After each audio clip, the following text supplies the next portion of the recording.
I often think about this, like nobody grows up and thinks, oh, I want to bring home somebody who's a quadriplegic, or I'm gonna go out on a date with someone who's deaf. That's my ideal. Nobody really thinks that. I mean, it's different from ethnicity or race or gender because you don't anticipate it if you're not part of that culture or group.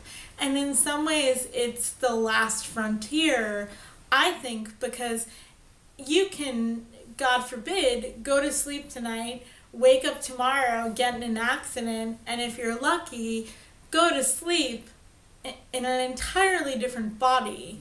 And that is not something that your average person anticipates going through. But on some level, as we age, we all lose mobility and functionality. But nobody wants to, deal with that from the get-go. Often when I go on like first dates, I have an electric scooter that I use for transportation, even though I walk with crutches. Like those first 3 or 4 dates, I will not show up in that electric scooter. Do able-bodied people really make the distinction between the mobility associated with the scooter versus the mobility associated with walking with crutches?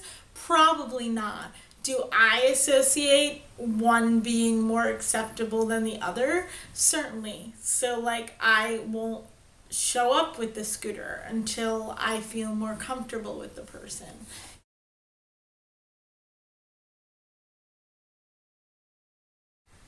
Never has it occurred to me to like show up on a blind date or and not say anything about the disability in the first place. Originally, when I first started dating people, I would date only friends.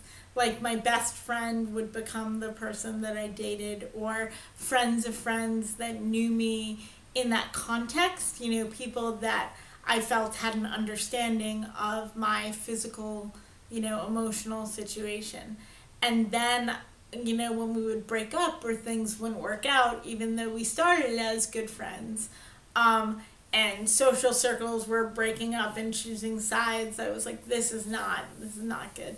So I tried online dating, and I was like, I'm going to approach this as a sociological experiment, and I'm going to lay out every possible thing that I feel comfortable laying out. So I disclosed that I have a physical disability, and I disclosed that, I walk with crutches, and there are pictures and, a variety of other things that people might put in an online profile.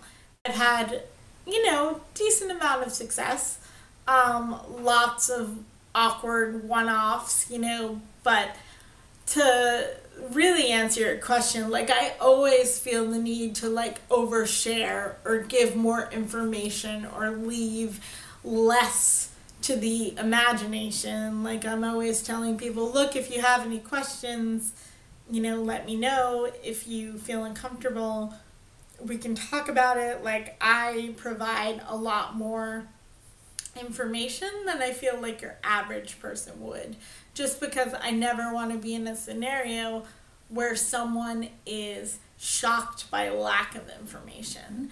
But that is an overcompensation technique that like most people would not have to do in order to go on a date.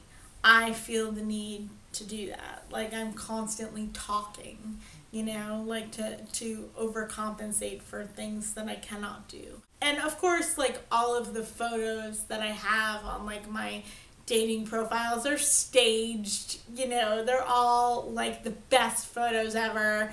And then again, like if people are like, oh well, I want to know more about you. Like I'm a performer, I'm a poet, and I'm like, oh, here's this YouTube video, and they're gonna see me in real time. They're gonna see me moving. They're gonna see the crutches. So really, I've given them far more information than they've given me before I even meet them somewhere.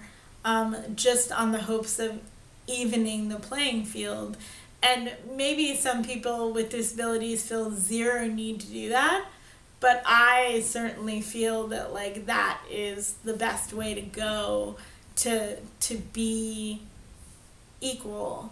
But I also think that I'm a product of like that social conditioning.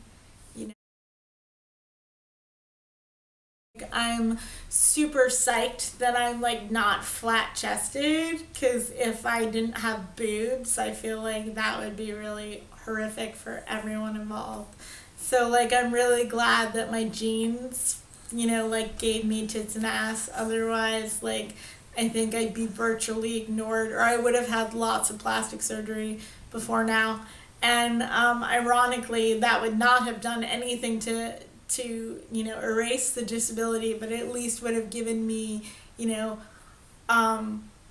like people can tell that I am female. Like every once in a while, I'm like, thank you, Lord, for giving me that gene, because really, who wants to be flat chested?